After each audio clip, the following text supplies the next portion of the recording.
Hey guys, welcome back to At the Coffee Table Podcast. This is episode 60. And if you don't know, I am Jason Klink, your host. Today I am flying solo. No guests today, but it was well overdue time to create a new podcast. And what I wanted to talk about in this podcast is a topic that I started yesterday, the day before, in my Instagram stories about how your story should shape you and not define you. It goes back to previous content that I had put out about, your story shouldn't hold you back. Your past shouldn't indicate what your future is going to be. But this week I wanted to talk about, how your story should shape you and not define you as you go through life. So during this episode, I'm coming from a couple of different directions, a little bit about me, some interactions I've had. But what do I mean? Your story should shape you. We all live very full lives, or at least we intend to. And, from childhood and growing up with your family into young adulthood, into older adulthood, a lot of things change. And we all know this. But you could have situations that start way back in your childhood and with your family dynamic that ultimately add to your story. And we are always adding to our story. Our story should not just stop. Our story should not end until we're done, until we're ended and it's end of life. Our stories provide us with the direction. Our stories provide us with our framework. Our stories provide us with our morals, our ethics, our work ethic. All of this should be, I've had a real realization over probably the last decade about how much our stories play into who we are today and who you could be, and who you don't have to be. I have friends of mine that, and a couple different friends that had difficult childhoods that bled into difficult times as an adult. And a lot of people will allow their past to keep dragging them back. And they are very quick to relive their past and explain their current. Reliving your past to explain your current only keeps you in your past and prevents you from moving forward. And so if you had a really rough childhood, maybe there was some abuse, maybe there was lack of love in your house, that could or may not dictate who you are as an adult. You could recognize this rough situation in your childhood and vow to change it, and vow to be a better person, a better parent, a better sibling, a better spouse. Or you can allow it to drag you back and you repeat history by repeating the situations and the environments you were exposed to. We all, as we grow older, hopefully grow up. I always joke I didn't grow up until I was about 42, 48 or 47 now. I'm trying to age myself. But we all grow up and mature at different rates. And my story, I tend to fragment and segment. And my story, I tend to segment between two different lives because I'm on my second marriage. My first marriage was a lengthy one. My first marriage, I was married for, almost 15 years before it ended. But I got married at a very young age of 21 years old. For some people, that may not seem all that very young, but realistically, it's a very young age. And my first wife and I grew up and matured together. We made a ton of mistakes.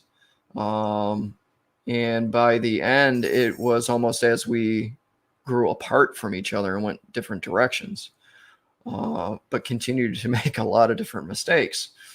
After that marriage ended and dissolved, I crawled into a hole that I wasn't getting out of by myself. Now, I could have let that whole situation define me and stayed in that hole, because back then, if you talked to me, I was very miserable, probably depressed, and really had no motivation. You know, if you crossed paths with me, I talked about this before, you crossed paths with me on the street and asked me how I was doing, I would be terrible. It's a terrible day. I'm terrible. You know, it took a lot of professional help to crawl up out of that hole. And for me, there's different sparks and different occurrences that changed things for me, because I spent a lot of time after my first marriage, you know, trying to find relationships, but defining them by that failed marriage and other failed relationships. And everything was, you know, just um, disposable, I guess is the best word. And it really first took meeting my current wife, who's probably the most honest, straightforward person I've ever met. And, you know, relearning what a family unit should be about, relearning what a relationship should really be about. And for her, she was coming out of her own divorce and relearning herself and what kind of relationship she wanted to be in. So, with that, as we built our relationship and eventually got married, you know, then it was time to focus on my career and the motivation or lack thereof that I had at the time. Because realistically, by this time, which was probably, right around 2012, 13, 14, I was very much getting burned out with public safety. I had no real motivation other than what it was, just going day to day and the shift work and the routine, and just doing what I knew because it was comfortable. And a lot of us stay where we're comfortable because that's where our story keeps us. It keeps us comfortable because it's safe. 2016, being extremely burned out with what I was doing, I decided to jump in the world of real estate. And that was the spark. That was the spark to do better, to be better, because I had to learn a whole lot. I knew nothing about business. I knew nothing about real estate. Um, and as I learned more about each of those, I started getting more into the personal development and growth mindset worlds, and learning how to better myself to be able to be better in business. And it's a lot of mindset work, not to mention, your physical health. Um, and, I was just having a conversation today with my accountability partner about our circles and how your circles change and people filter in and filter out. My accountability partner was talking about how she was having, a bit of a tough time because of people that were close to her. They didn't really seem to support her unless there was something in it for them. And, I started talking about, your circles and how it changes. Because I have lifelong friends that I made in the fire service, where I grew up, and love them all to death, but we've all drifted apart because our lives have changed so much. And I feel that I'm on a trajectory that's very different from those lifelong friends. And I would give my shirt off my back for my lifelong friends. But, like I said, people filter in and filter out. And we can easily get upset about that, or try to cling on to the past and have that story continue to define us instead of shape us, in order to try to hold on to those relationships that you may have, but they're not helping you propel forward and where you want to go. I have a very good idea in my mind of where I want to go and how I want to raise the temperature in the room and the circles I want to be around in order to better myself, because I know where I am headed. I know what my goals are, and I'll take anyone along for the ride if they want to jump on the train and go for the ride, because nothing more. I want to help people shape their stories. And if I could be a coach or a mentor, I have another friend of mine that I try to mentor along because, this person has PTSD from a lot of years in public safety. Some PTSD because of that PTSD and all those years in public safety, has filtered in and out of relationships that were abusive at times, and it caused a lot of mental health issues and mental strain for this friend. So I do my best to be the good friend and mentor my friend along in order to try to make a positive influence. Not to try to replace any kind of professional help, but just to be there for that person as a sounding board or as a source of advice, because I'd like to think, I've been around a long time, might have a thing or two to share. So it's very much having that drive and motivation to continue to write your story. And as fun as the proverbial cliche says, as one door opens or one door closes, the next door opens.